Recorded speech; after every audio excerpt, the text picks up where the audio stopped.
All children are welcome to the masjid.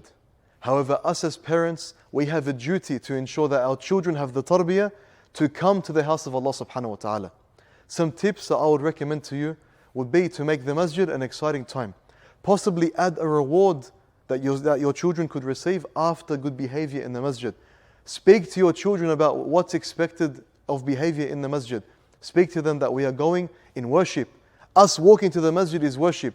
Us taking our shoes off and placing it on the shoe rack with the right intention is worship. Us standing the night prayers is worship. Us sitting waiting for the salat is worship. What are the characteristics and what should I display of behavior during this time? So please, parents, partner with your masajid and with your Islamic centers. Make this Taraweeh different to everything else and to every other year. Prepare your children to worship Allah subhanahu wa ta'ala and to not be those who turn people away from a certain place. No masjid or center would like to turn away your children, nor you. We want all of you here. However, we need to work hand in hand in ensuring that the environment is conducive of the reason why we're here, and that is to stand before Allah subhanahu wa ta'ala.